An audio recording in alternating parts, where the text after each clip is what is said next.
It is my pleasure to introduce you tonight. Cal DeKuiper is right now the superintendent of Ludington Area School Board or School District. He fits our profile. He was involved in the search before, a year ago, and he will address that. So at this point, I'd like to introduce Cal DeKuiper. He's going to start. We're lucky his whole family is here tonight, and we would like to have him introduce his family and give a little background about yourself to start out. Well, thank you. I appreciate the opportunity to be here. It's good to be back with you again, and it feels good. So if I could just take a minute or two to say thank you to my family for coming, but can I walk around? Absolutely. Yeah. You're not tied to a mic, we are.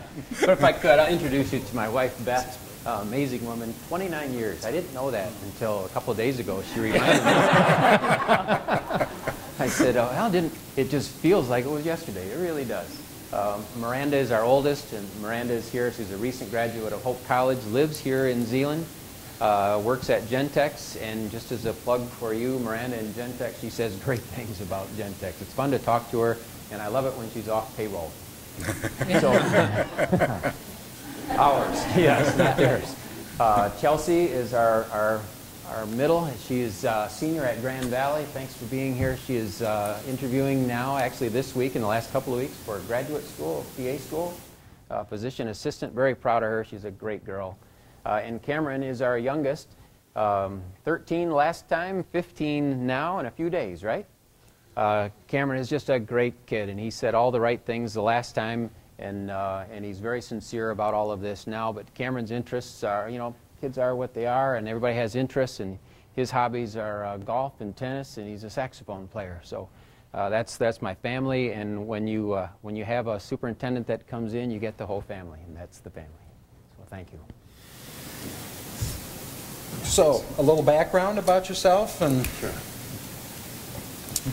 Kind of an introductory statement or conversation, and I really do look at this as kind of a conversation with you as you get a chance to meet who I am and learn about me. And I've done so much work learning about you, and Superintendent Feenstra, thank you for a lot of hours of time as we looked at this fit ahead of time that I'm so confident about, and it's been a real blessing to have a partnership like that as we get started. But you know, I'd like to put really 3 different parts into this opening conversation, and really it's just a little bit about Ludington.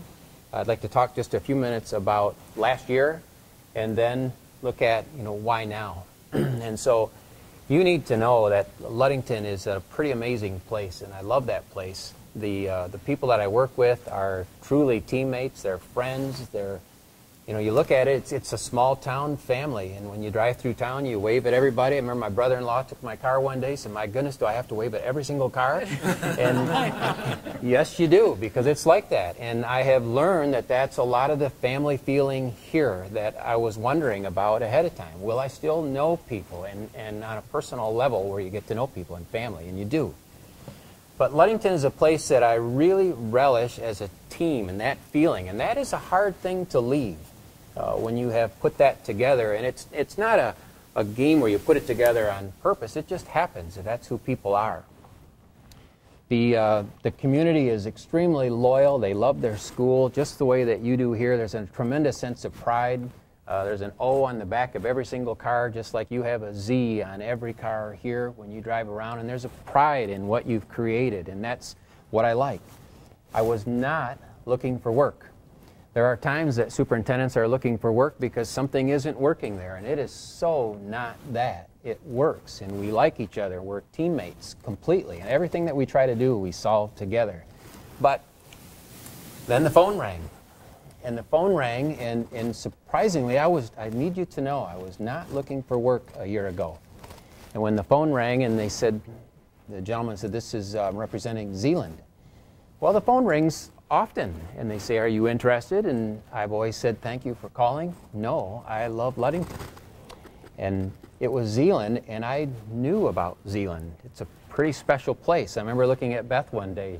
I said, my goodness, Zeeland called. Well, all of a sudden they have that internal tug-of-war starts to happen, and you're wondering, my gosh, my loyalty and the commitment that I have for this school versus here's an opportunity of a lifetime in a district that has an elite school. It's high performing. People are proud of what they have. It's all there. What do we do? Well, the timeline to make that type of a decision was literally days. So if you think about this from an education standpoint, we were right at the beginning of this technology plan or a bond, and it was happening. And please don't ever think that that bond that occurred in Ludington, which is pretty amazing, I hope we get a chance to talk about that, was a Cal DeKuiper plan. That is not the deal. It was two young teachers that tried something and had the determination, hey, we'll give it a shot, and we were thinking, well, maybe someday. And it just rolled, and the wave got bigger and bigger, and here we are today with a community. Well, that was step one way back then, in a sense of duty or obligation or commitment that you had made. We knew it was going to happen, and the timing was perfect. All the different facets that were there were falling in line, and it just felt so wrong to walk out then. And then you have family, and imagine looking at a 13-year-old and say, well, Kim, I got a phone call, and you know, in 3 days I need to commit. Well, he said all the right things. The worst one was when he said, whatever's right for the family, Dad. Well, that's a good answer, but it's, oh my gosh, so that's a difficult answer to hear. So we're trying to make all those decisions. And then Beth was working next door with a woman, Paula Janowsic, who was in the last days of her life here and was pretty near and dear to us. So we would come down here for the day. We'd be all excited about this opportunity. We'd get back home, and I'd think about work. I'd think about Cameron, and Beth would go across the street to stay with Paula, and then we'd come back. So you can see how that tug-of-war, you think about the flag in the middle of a tug-of-war rope, and it would move. And each time I'd come here, it'd go this way, and I'd go back home, and it would go that way. And literally in about, you know, it was a 10-day window of time that we had to make a family decision that was pretty difficult to make when 10 days earlier we were not looking for work and we were not interested in moving. So you can kind of put all that together. I'd like you to know sometime if you're ever interested, but on the Ludington School website under the Oriole Foundation, just take a look in there and you'll see a note that we put in there about Paula and the unknown contributions that she and her husband Art, and a little story that's there. But it's a nice story to see, and we've tried to put that on our website to maintain. So there are times in your life when you know, I like the analogy when they say the windshield's a whole lot bigger than the rear view mirror. So this is a time where you're looking forward and you're not looking backwards. You do a little bit, but not so much. Well, everything happened. A year later, the phone rang. And this time it was Mike Washburn. And for a short moment, your heart sinks and you say, oh my goodness. If you had any doubt as to whether or not I were interested in this, all I had to do is say, no thank you. I don't want to go through that again, and thanks for calling. But the answer was not that. We talked about it for a day or two, and I called Mike back. And if that doesn't tell you after your heartstrings are there and the flag's going back and forth, it would have been so much easier to just not relive that. But that's not the decision that we made as a family then, and that's not where we are today. We're moving forward with an opportunity that we think really is the opportunity of a lifetime. So as we went through that, now you go back and you say, well, in Ludington, that technology bond passed. It's in the step one of a 10-year plan. It's a perfect opportunity. It's fun and it's exciting. It's building right now, and it's so hard to build things in education, and they're building. We kind of patterned it after what you did, but that is there. And then we got to thinking, you know, there are times that you just think God put something in front of you twice. And this just feels like that. Cameron even said that to me before, so I think that's the case.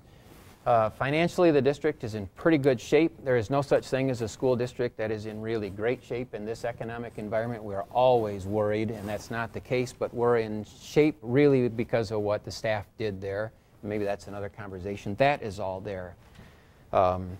So what happens then is we get to the point where we think, well, I've been in this for 30 years, which I didn't know either until Beth reminded me the other day. It doesn't feel like that. Also by my financial advisor, and she's saying, no, you have a lot of years left. I've been in Ludington for 20 years. I've been a superintendent now for 8. And there are times in your career, and I was talking with Tony Comden just the other day, and he said it best. He said, you know, there are times when change just puts a fire back in your belly, to use the words that you use, and it really does. It's rejuvenating, it's energizing, and it's when all of a sudden there's something back in front of you that you have to perform at a peak level every single day, and you have a reason to do it, and you got to get up and you go because it's exciting. Well, change is pretty scary at times, but it is also energizing if you do it in the right way, and it just feels that way today. So a lot of it has to do with, I've had so much opportunity to meet with Gary and some members of the board, and thank you for that. I know where you're headed, I think. It feels very good, the fit is right, and we are ready. So, thank you. Well, here's a little bit of what we're going to do tonight. The board has, I believe, 14 questions that we've prepared to ask, and we're randomly going to do it or down the list. And then anybody that would like to ask a question, there, Ginger and Mary over there have the cards, and I was, you know, here if you want to ask a question. We also, at the end, I have a survey that we'd like to have you fill out. This is available online. Go to the home page of the district's website, upper right-hand corner, just below the Z logo. It's right there. It will be active until the 28th. At that point, it will be tabulated for us, and it'll be part of the final decision process. We do truly want everybody's input. So, with that said, Carol, I believe you are the first question tonight. All right, so here we go. Cal, the first question is, what strategies do you use with your staff to build trust, respect, and teamwork while ensuring that all staff levels feel valued? Yeah, thank you. Yep. You know, it doesn't feel like a strategy. It kind of feels more like a personality or a lifestyle. You get to know people, and as you know them on a personal level, and they know you. I think that's where a lot of it comes to be. You learn the trust with somebody, and they have to. It takes a little time and maybe a little bit of research into your background. So I would encourage you to ask just about anybody on the Ludington staff where that goes. I use the word team often. I use the word teacher, and when I talk to people, I always say the word teacher means everybody in our business. You know, so a lot of times you look out and you say, well, it's this group or that group, and we are all teachers, and students look at all of us all the time as a teacher. We all take those opportunities. So are we absolutely all valued? You know, one of the things I really love is when like a bus driver bends down on the first day of school, and they turn their seat sideways and they look down and they say, come on board, and the mom or the dad is nervous at the doorstep that very first day, and the bus driver bends over, and Eric Brodsky does this every year, and a few others, and they say, come on, get on the bus, it's awesome, I can't wait to see you here. Those are the types of things that make a difference, and you have to value everybody because we all play a role. Yeah, I want to talk to you about just the difference in size. You know, the size of Ludington, the size of Zeeland. So my question is, how has your professional experiences prepared you for Zeeland's district size and the needs that we have in a school this size? Sure. It's all relative. It's in conversation with the size. In our area, we're the large school. So you start to think, well, we're the big school. And then you can go to other places and you're really not. We're all school systems with communities that have pride. But what I had to learn going from the assistant principal's position to the superintendent's position in Ludington were things like, I knew the job of the assistant principal. And when you're the assistant principal in a small town, you know just about everybody that's got a student in the high school. So when you become the superintendent, they call you and they ask you, and you know what to do. So at the beginning of that career, I just did it because I knew. Well, then the new assistant principal would say, Cal, that's my job. Sorry, yep, you're right. And then over time, each position, when you have people in certain places, you learn to build that trust. And what it's kind of evolved to is, I love it now when you sit in a meeting, and we call it ad council, and you have something similar, and you look and you talk about a topic, and somebody looks at you and they'll say, I got that one. You just get to know. So one of the things that it's not, would you please do this, so much in the form of delegating, although that happens. it's a lot of times when you get a machine or a group or a team that works together, you've got each other's backs. We'll take care of that. You problem solve together, and the assistant principal or the principal will say, that's mine, I got that. The athletic director will say, I've got that one. Let's get back next week. Where are we? As we move to this level, then, there's going to be another learning process that's pretty similar. And we've talked about the different levels and people that are in different places. And as you get to know them and what they do and what their strengths are, and they tell you, these are my strengths and this is what I do, I think that'll just evolve. But having been there once before, I know I need to grow again.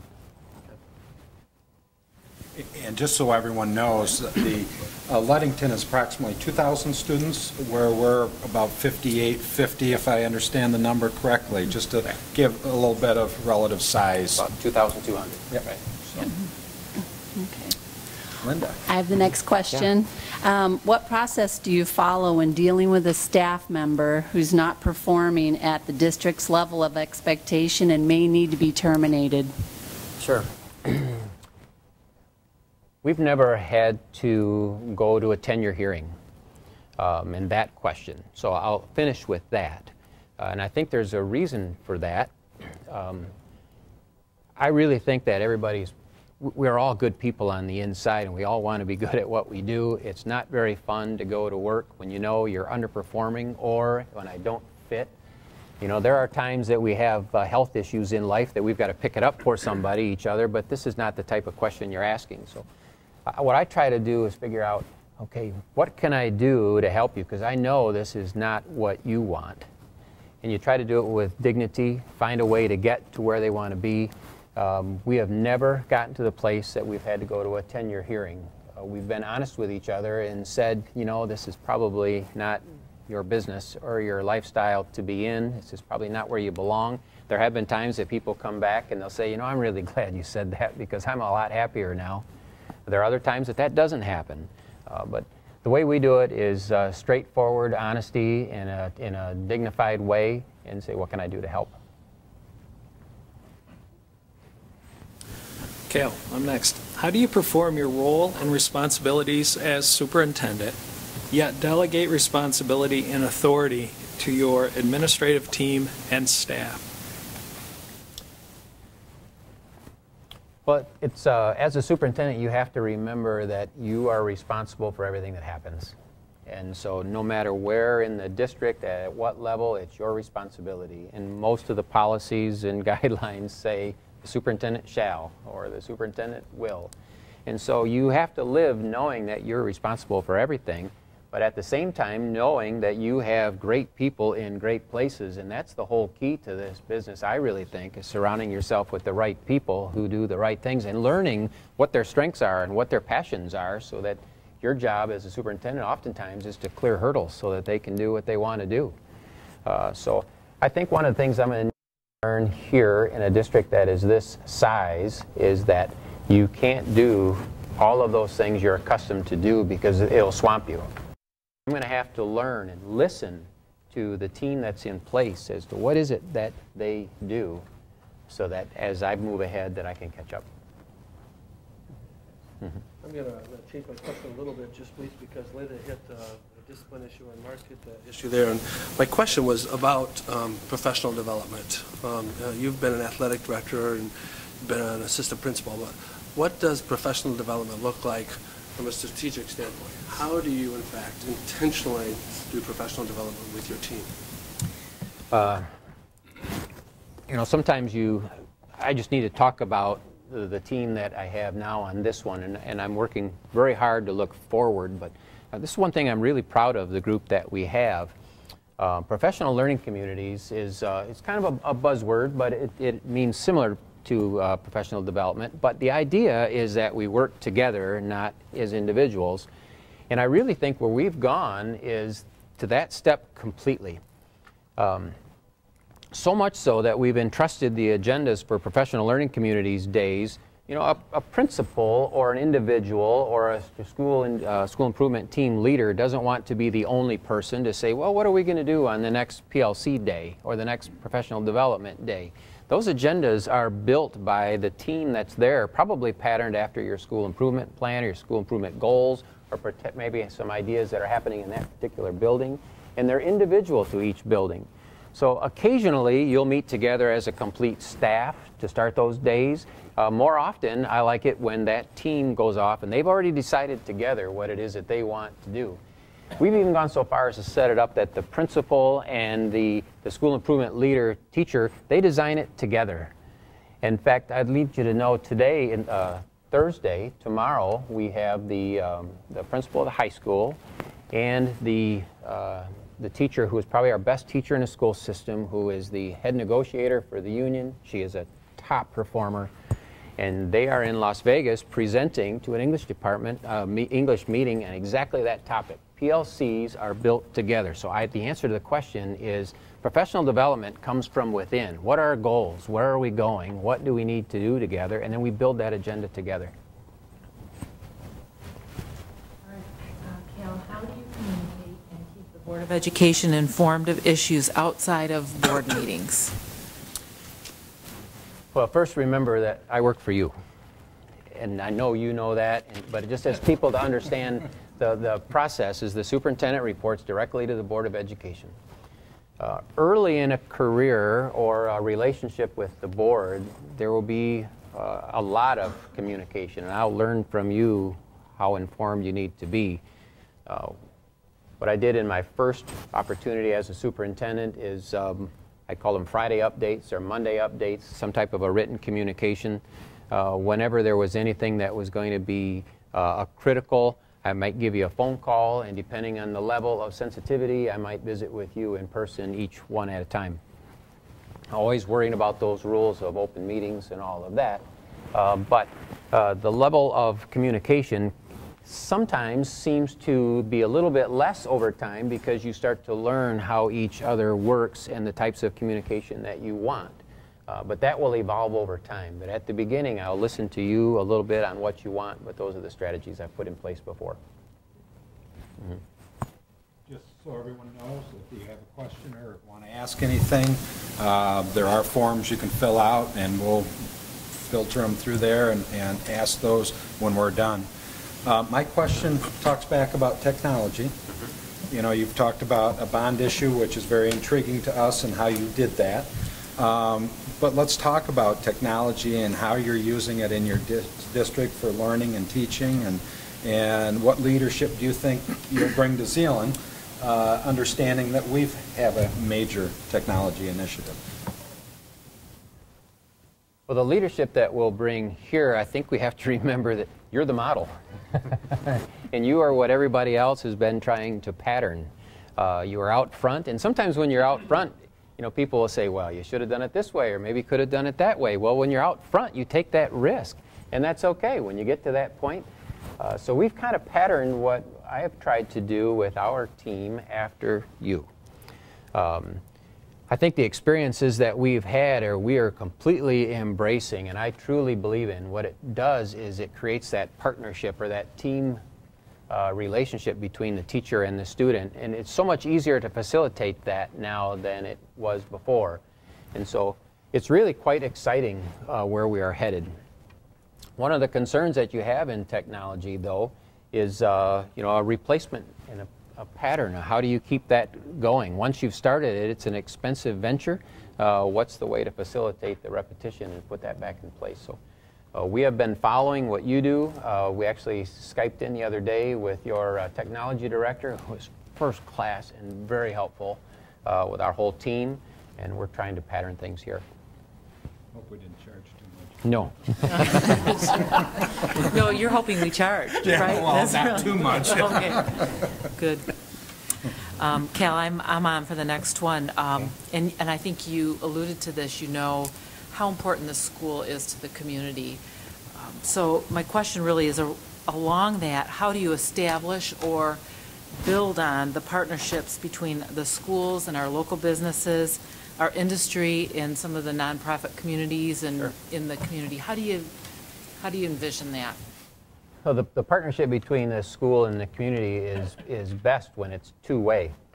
So I don't know that people always understand or not understand, but think about it is so often that the school gets a phone call from an organization in town or a business in town who wants to help. And when that happens, it is really our obligation to say, what can we do to help, and how can we help you carry out your goal or what you want to do for us. And that happens so much more often because people don't usually toot their own horn or do it for that particular reason, but we should know, we all know in small towns like these and ours that happens. So the way that I think it is best is when you get to know people and you find that there is a need in the school and you know who you can call and which organization loves to help in that and what partnerships would be the most solid for that type of a venture. Maybe a company in town that is a cabinet making and wood and scrap wood that can come in, or students who can visit there and those field trips in different organizations. Some of the nonprofit organizations in town, every once in a while you get one that wants to help, especially this time of the year with kids who are in need, and you try to put them in a face-to-face with students and families who are in need, those types of things. But I really, again, I think the whole key to this whole thing in a small town, and that's the only lifestyle that I know, is do I know who my neighbor is? Do I know this business owner? Do I know that this corporate level group of people that I need to know and can help? And do you listen, and then you build that partnership?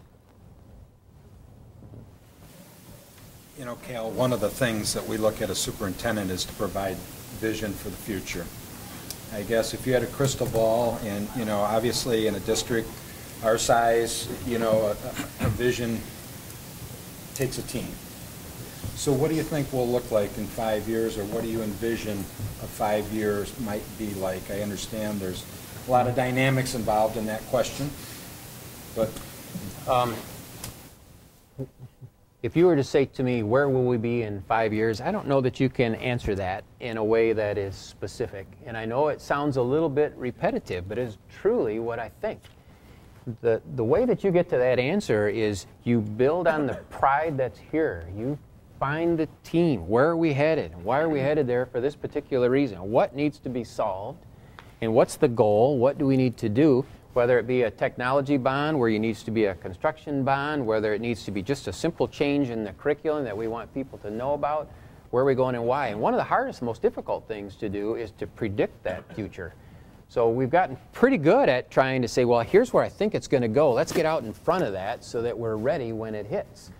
These new Common Core Standards testing systems right now, can we predict how that's going to be? It's not as easy as it would sound. So, but can we lay the structure down so that we've laid things in place, no matter which way that goes, we're ready? That can happen. But again, the whole deal, where you're heading in your future, is to assemble that team around you that are great people, have a commitment to excellence. Coach Morehouse, I just compliment him when I get a chance to, because he said to me just a short time ago, it's when you really strive for excellence every single day with everything that you do. And it made sense to me when he wrote it, so I did. And so just quote where that came from. But I think it makes pretty good sense then, as you're trying to build that vision, that that's where it goes.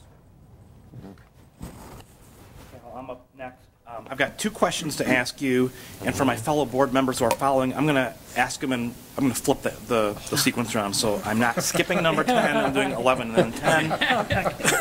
And for the folks in the audience, I want you to know that we've got, after I ask my two questions, we have 3 more that we're going to ask, and then we're done. So if you haven't yet written a question, you're inclined to do so, please begin that process, because then we're going to switch to audience questions.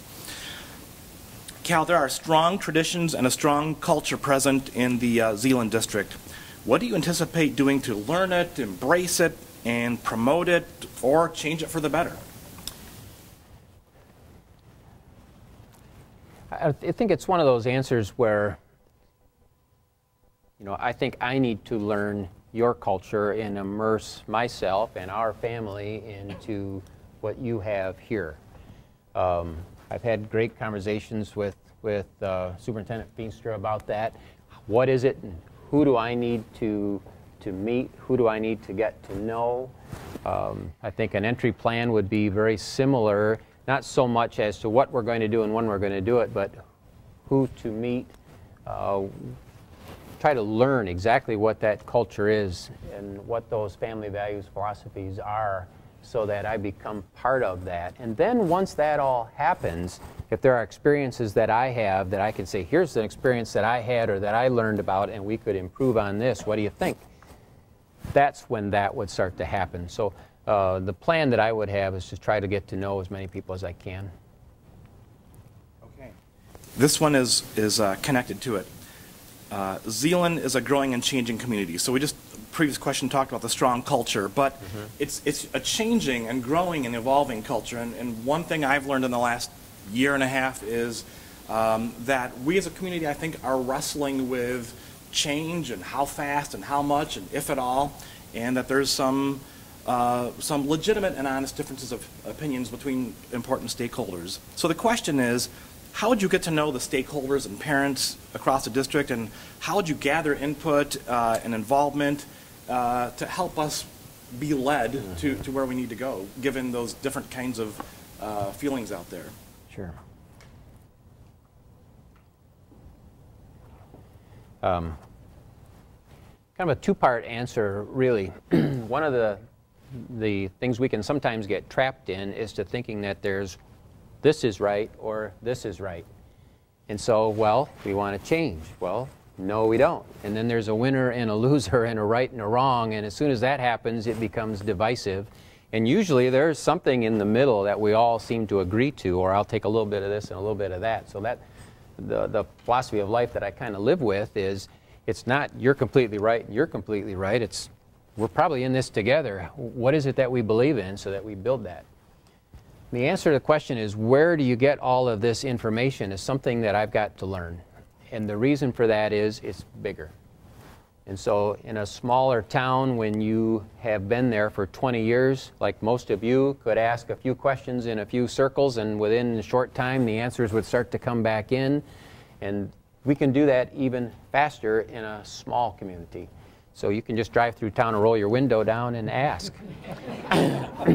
and not to make it sound... Party line, right? And so you get to know, and you ask people, I know this might be something that you're in opposition to. Why would you be in opposition to that? Or would you ask the people that you know, and then all of a sudden the information would start to come back. You have a communication system that is pretty sophisticated here, and I've looked at your email systems, your return systems, and the big meetings that you have had with community members, highly attended, and I'm going to have to learn part of that system so that I'm more out in front of where it's headed. Thank you. This kind of takes off on the question Rick just answered, but you know, you're going to find out Zeeland has a lot of passions for their schools, and every once in a while, maybe a controversial issue comes up. And when it does, you know, this room might be full of community members that want to understand what's going on, and along with the media. Could you maybe help us understand how would you handle that, knowing this room's going to be full, you know, tomorrow night, you know, to discuss an issue, whatever that might be? Well, I hope it's full tomorrow night and people are interested in Cal DeKuiper. The way you handle those conversations is really by standing in front and asking and listening. So sometimes you have other members of your staff that's their area of expertise, and you don't want to leave anybody standing there alone ever. You're the superintendent. You take ownership and leadership of what happens. When those types of things come up, you stand in front, you ask the question, you listen to people so that you can figure out, okay, what is it that our concern is? And then you try to figure out, how do I get to that answer? Things like closing a school, reorganizing a school district, going from a double bus run to a single bus run, athletic teams, school lunches, all those things can head right in that direction in a hurry.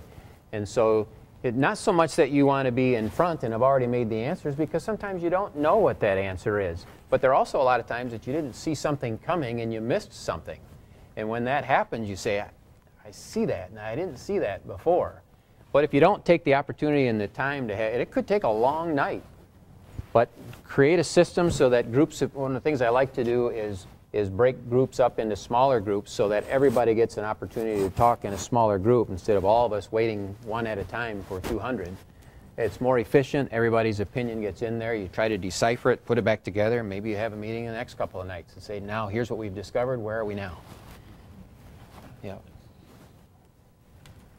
Other questions? Do you want to Is that 14? No, we have a couple more, but I just thought then these guys can get, Okay.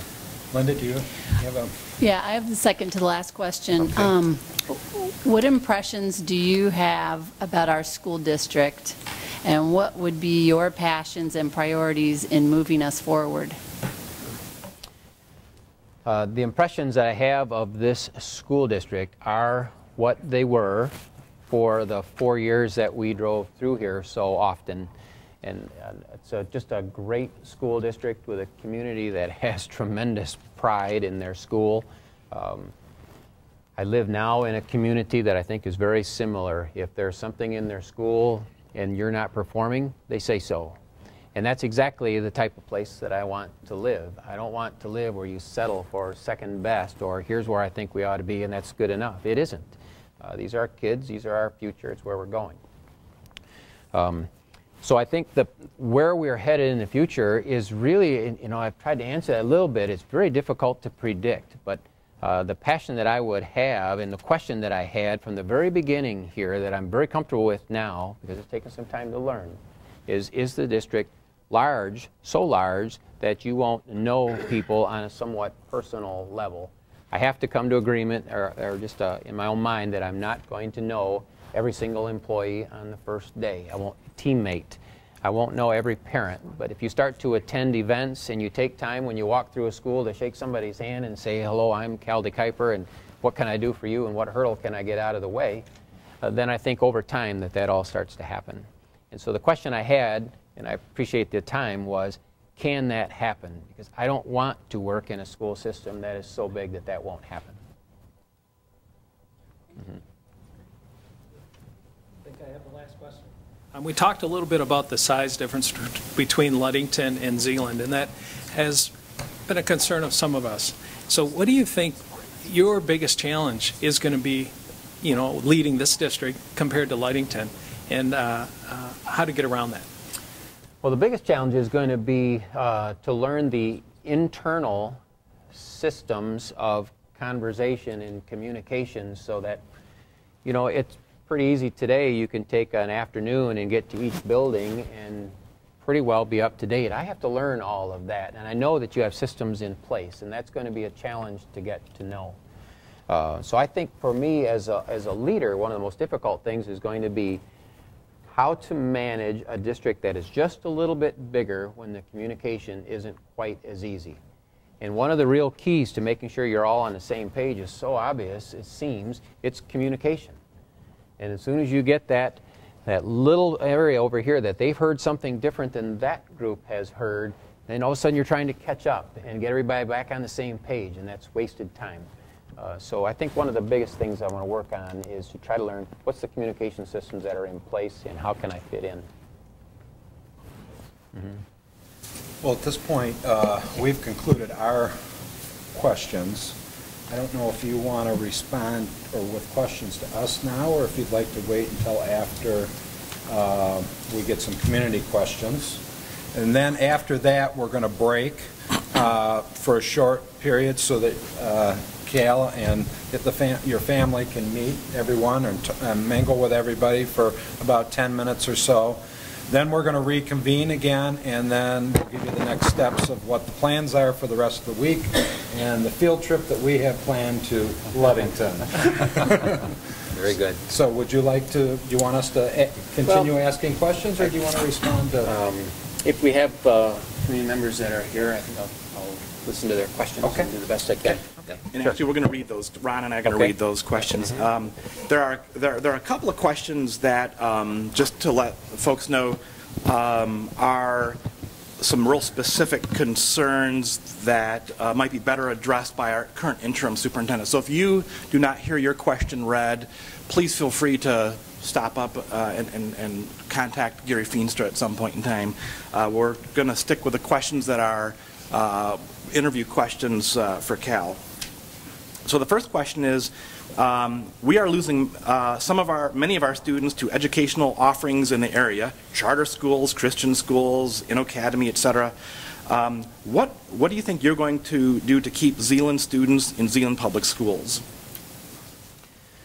Well, one of the more difficult things to do. Did I lose the mic? No? Is it okay? One of the more difficult things to do is to partner and compete at the same time. So we're asked to collaborate with each other, and we should, because we're stronger as a group or as a partner with another school district or an intermediate school district or any other educational. So as we partner, that sometimes seems to be in conflict with the competition in the schools of choice. And so it's a kind of a schism that's in there. To me, if you are truly working to be the best that you can be and attract students, that's where you should be. And I don't really like to do that and to think about it at the expense of someone else. So it is not in me ever to say, this school district is this, and it's talk about yourself. Talk about your strengths. We're partners. And the people that are in a different school system are passionate about what they do also. And so we try to maintain very healthy, positive relationships with each other, knowing that we're competing with schools, for students with each other. But as long as we're working together and we're trying to be better, that's the competition that happens. Okay, I'm going to go to the next question. Thank you, Cal, for that one. How do you feel about the state's one-size-fits-all approach that's been there for the last 2 years? Do all students really need college prep courses? Well, that kind of speaks to, I'm going to back up just a little bit. One size fits all, and the perfect curriculum for every single student is perfect if that curriculum is exactly right. And I sure hope whoever designed that curriculum knew exactly what they're doing if we all decide that's exactly what we are all going to do. It makes sense in some ways to say, well, if you switch school districts and you're in 4th grade, here's the curriculum and everything's nice and easy. But we're individuals. So I think it makes sense to think about, I'm appreciative actually that don't think about it as being a college prep curriculum versus it's our curriculum. It's what we do, and we have very high standards, and there is never anything wrong with that high standard. But I think we have to take the opportunity that's individualized learning. So here might be the base, but what this student needs is very different from what that student needs. And what this community truly values for what is in their community might be very different from this one. So think about the Common Core, if that's where they go, as being that level that we all need to be, but then diversify where we need to diversify. What are your views regarding school discipline and police department involvement? Well, it's a difficult venture. At first, when you bring a police liaison officer into a building, it scared people. And they said, well, why do you have a police officer in school? And a lot of school districts did that. We did that. And then over time, the students get pretty comfortable with whomever that is, if it's the right person. Sometimes that relationship is great, and sometimes it isn't. And when it works, it really works. And we learned that when we took that police liaison officer out of the building, that people said, hey, how come you don't have that car out front again? We really like having that car there. It's like having another team member or staff member in the building. So our experience has been very positive with that. It's a very difficult line for a liaison officer to walk, because sometimes they're a staff member and then they have to turn that on and become a safety officer at other times. And there are procedures and protocols for that. And you hope that that's not very often.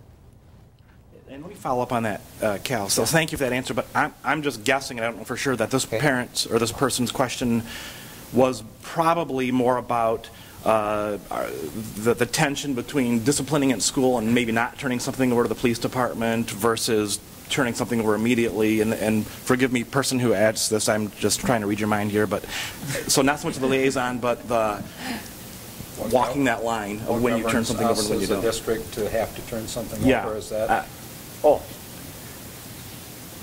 So, yeah, go ahead. It's that balance question about where do we involve the outside authorities and where do we take control? That's the question. You kind of think about it as being a young person today is pretty difficult, because everything is immediately public, and the mistakes that we were able to make when some of us were kids You know, so you have to look at you have to look at that line, and I think that's kind of the analogy that I try to go with.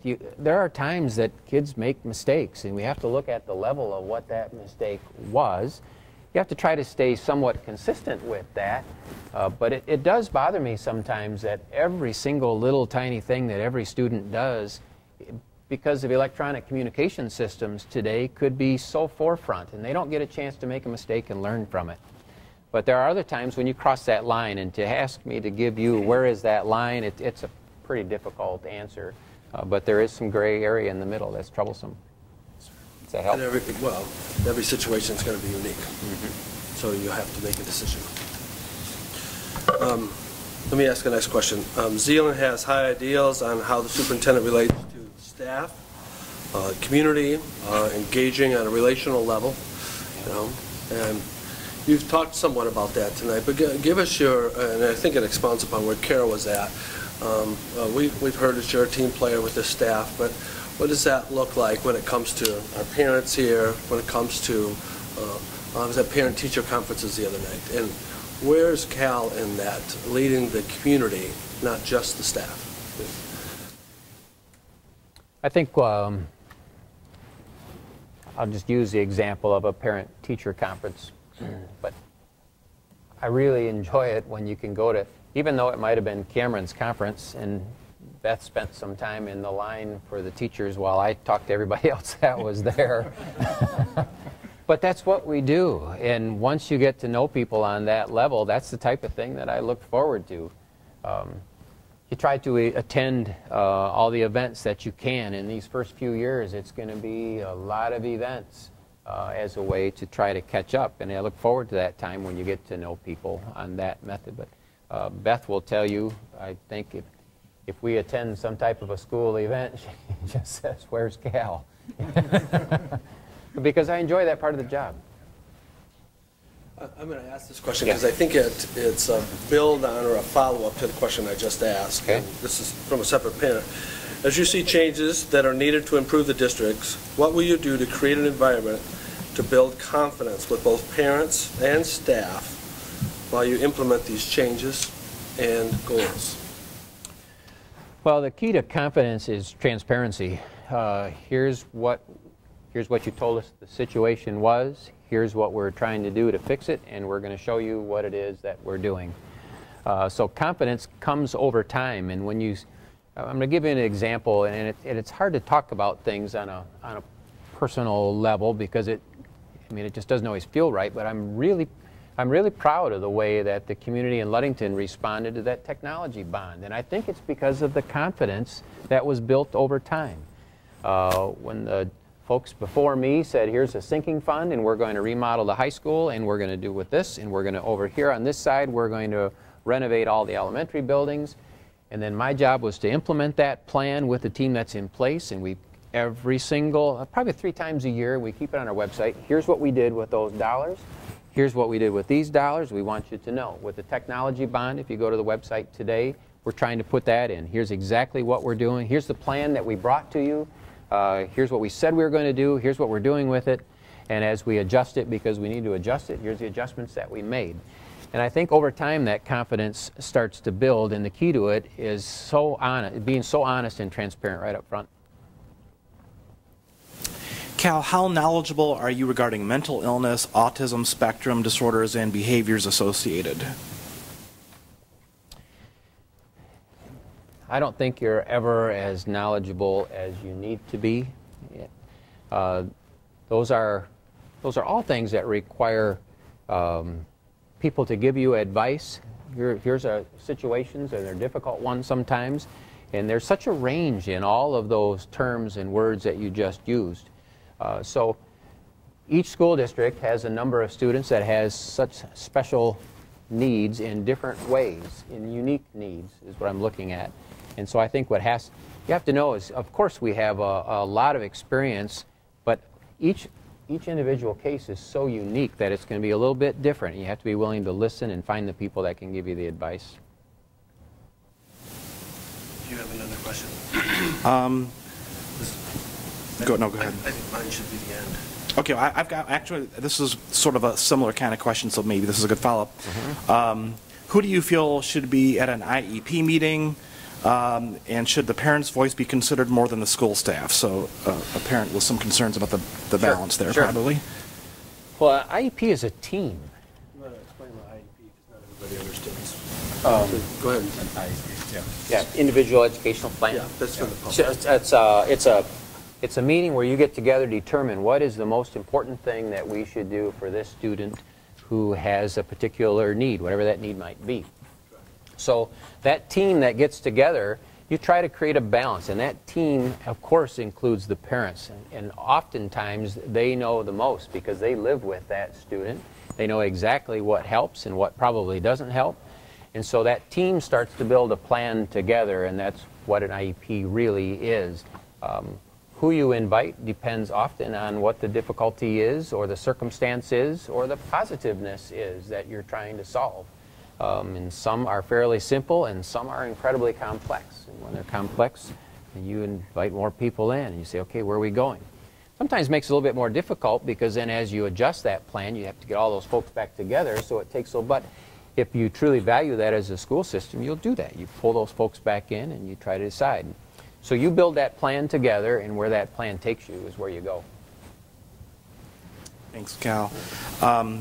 This is my last question that I'm aware of that I have, and then I think Ron has one. There's a couple of questions, again, that I didn't read because they were expressing specific frustration about a specific incident and asking how you would handle that. And I'm actually, those parents did put down their name and email address, so I'm going to give them to Mr. Feenstra and ask him to follow up specifically with those parents. So I want you to know we are concerned, but want these to be interview questions per se. This one is a real open question. Why Zeeland? Well, the answer to that is when you know, when you're happy where you are, and I am, and I want you to know, and I really love Ludington. It's a great place. So it takes a pretty special place to say, why here? It's not an option of, well, where do we want to go because we want to move. We weren't looking to move, and we weren't looking for options. But when a place like Zeeland comes up, and I probably would not have known about Zeeland had it not been for our relationship that has developed over 4 years with Hope College. Probably our very closest friends live here in Zeeland. Some of my closest relatives, a sister who was here in the room today, but I'll leave her out of that, lives in Zeeland. Speaks so highly of it, has a relationship. You know, it's my niece and nephew are here, so I got to know Zeeland. And when you know a place, you understand exactly what that community represents, and you know, well, most people are proud of their school, but they are truly proud of this place for the right reasons. And so the answer to why Zeeland is because we got to know about this school, and it's a great place. I didn't know why everybody had an O on the back of their vehicle, but now I think I do. It's interesting to know that Ludington are the Orioles. Zeeland is also a group of birds too. The chicks and the ducks. We're really chucks. Community, and you know, and this is, I think you're hearing a theme throughout the line of questioning tonight, though. Community is the key to Zeeland. We are your. What are your thoughts on keeping open communication within the community?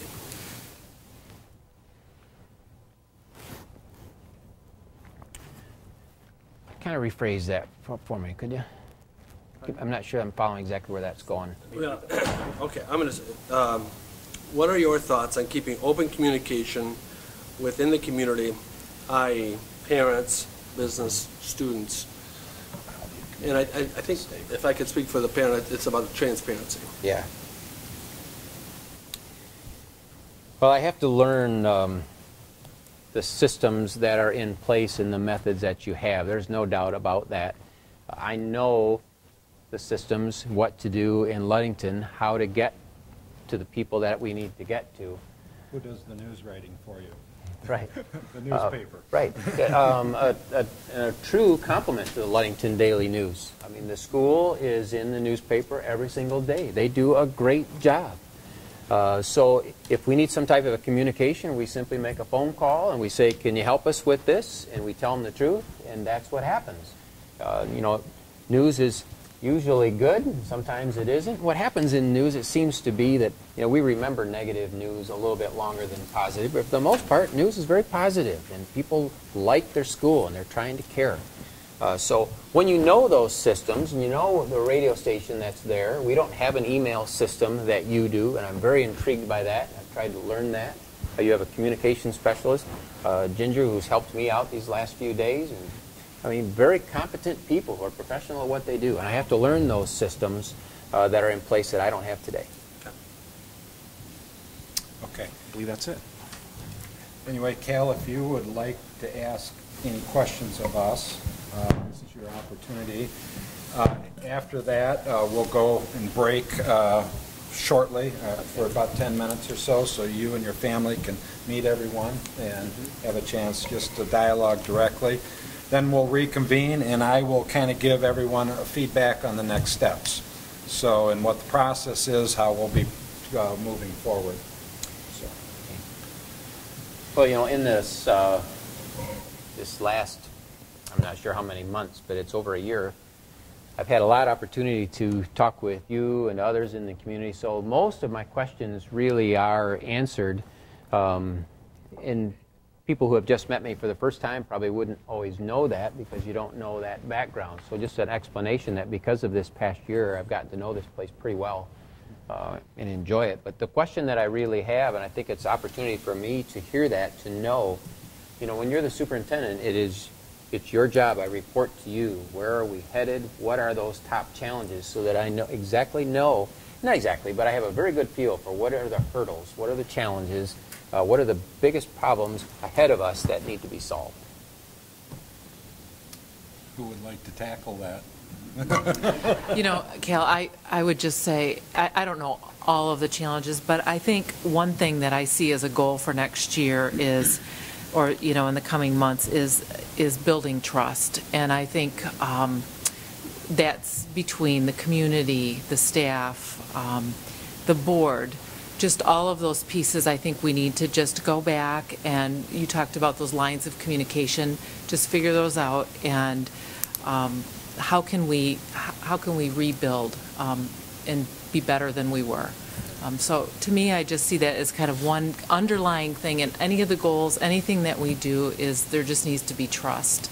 Sure. And it's a great place. We don't like controversy, but that's often where we grow and become better. So that would just be kind of an overarching, maybe it's not clear, but. No, very clear. Yeah. Well, and I think one of the important things is, as the new guy on the block, is to learn our system, learn how we work. You've already reiterated that. I know you're a team player, and so building on that, and I think then it will follow up, and repetitive positive actions lead to trust. There you go. Good phrase. Yeah. So I think there's going to be, and you've heard it through some of the questions from the parents tonight, a focus on curriculum. And where does curriculum look like today versus a year versus 2 years down the road, and putting a path that's very transparent for the community to see where we're going.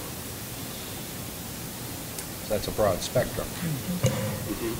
On the topic of curriculum, because just a thought on that, when you have a team that truly is proud, and you have a culture where I like the phrase, it's cool to be smart, and when you built that culture, it's pretty easy to grow. It's pretty difficult sometimes to get to that point, but when a student comes in and they say, this is such a great place, I say, well, how come? Because it's cool to be smart. Well, when the staff has gotten to that point, we are motivated to get better, and then that's when the curriculum grows, because there's a pride in what we've created, and that's, I think, is the key to pushing the bar higher. I guess my 2 cents would be, I'd allude to something I kind of said in one of the questions I asked earlier, and that is, we talk about the Zeeland culture, but it's nuanced and it's complex, and you can't just capture it in one kind of thing, right? And so, there are parents who really liked what was happening in the last year and a half, and teachers too who liked some of the things that were happening, and then there were people who really did not like it. And so the healing process is more than just sort of trying to make everyone feel good. It's figuring out how do we put our arms around this thing that sometimes seems mutually exclusive values. You know, we get letters from parents saying, my gosh, college is not for everybody. Would you please stop pushing? And then we get other letters from parents saying, right, we are falling behind our fellow districts and we don't have enough AP classes and we need to look at this, we need to look at that. Both are valid concerns, right. And it's kind of that, you alluded to earlier, two different sides. So I think us as a community and as a school board and as an administration, listening and figuring out how we're going to sort of pull together in what's best for our students. Still a comment? Yeah, absolutely. One of the things, just a compliment to Zeeland, that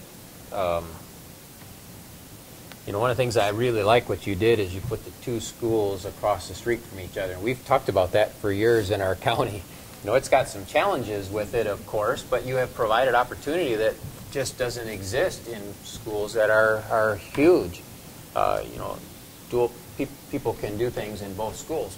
But by putting them across the street from each other, you've also said, well, you know, the dance program it's a pretty cool thing what you did. One school probably couldn't support it, but two together can.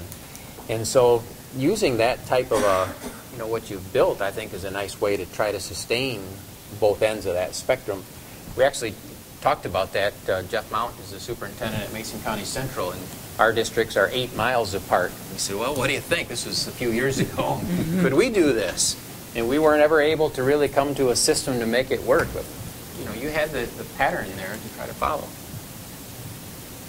It's a goal that was achieved, or you know, through years of discussion and stuff, and has paid off very well.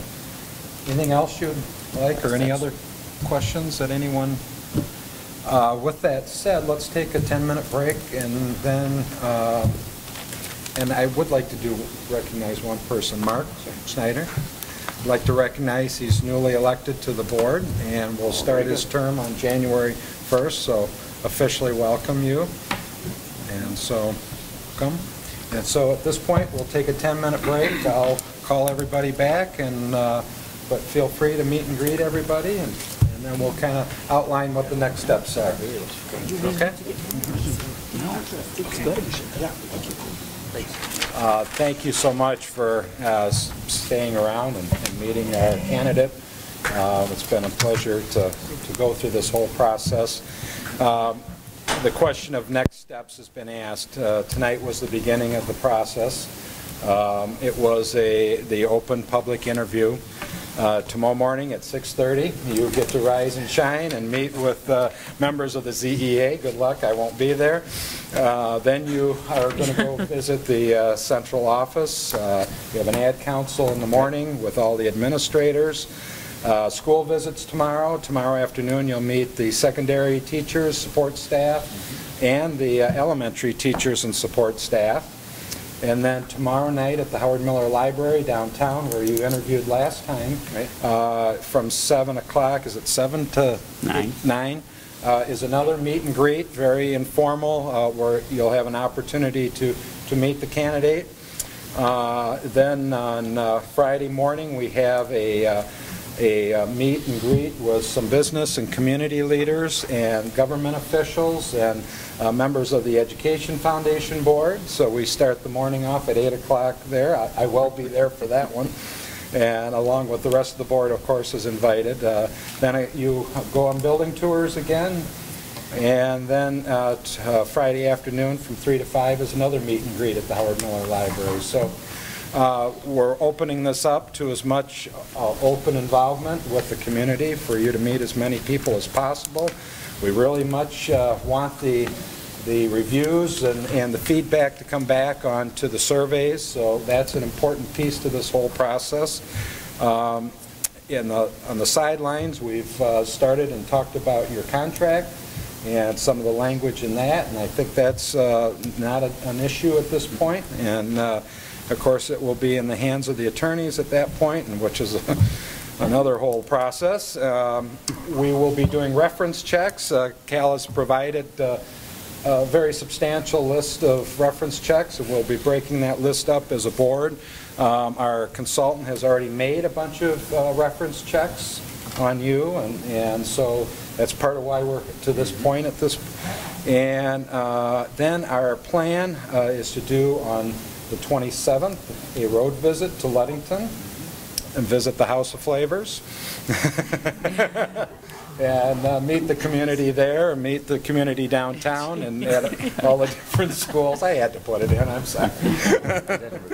And then our plan is, with all the feedback from the community, is to meet in a special session on the 29th of November, assuming everything lines up, to make a recommendation based on the feedback that we get. And the plan of the board is to go and look at all the feedback and take all the community's input and comments about you. So that's kind of a little bit of the process and the next steps. And then, assuming there's an outcome that would be positive, I believe we're looking at a transition of approximately a couple months that you would be proposing a second semester start, and that we would be seeking the guidance of Mr. Feenstra in a transition.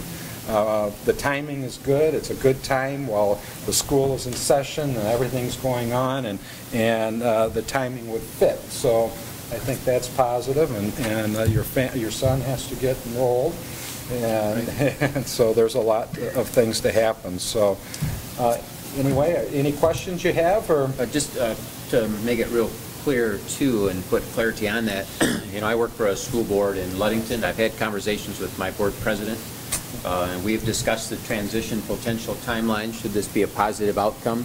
But it wouldn't be appropriate for me to make a commitment to a particular date until that board has had an opportunity to meet and have those discussions in the right way. Yeah. right? And we understand that. Yeah. So yeah. So any other? No. Okay. Well, Good meeting. basically this concludes this special meeting, and I call this meeting adjourned. And thank you very much, and thank you for. Thank you. Thanks. Thank you, John.